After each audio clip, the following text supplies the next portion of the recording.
All right, here's the second most missed question for period 3. This question asks us for the coefficient for the term containing x minus 1 to the third in the Taylor polynomial centered at x equals 1. All right, so as soon as we see Taylor polynomial centered at x equals 1, that points us to the structure. So we're going to go ahead and I'm just going to set up the structure for this one.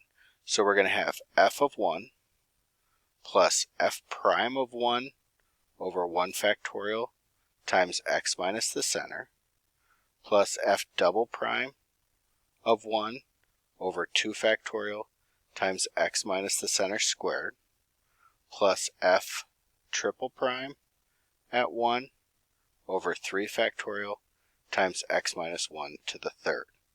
Now, that gives us our term that we are looking for. All right, and we're going to focus in on the coefficient, which is what they ask us for. All right, so first thing we're going to do is we're going to find the third derivative. So I've got f of x, so I'm going to go ahead and find f prime of x. That's going to be a 9x squared minus 2x minus 4. F double prime of x then is going to be 18x minus 2.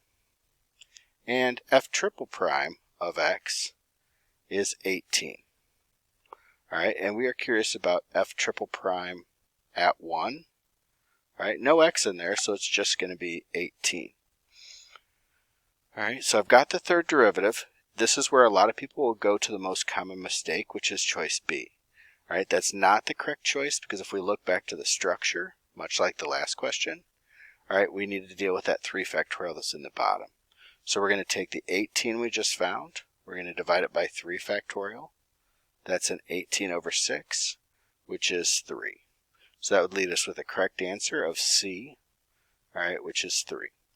All right, hope that was helpful. Great job on this first e-learning day.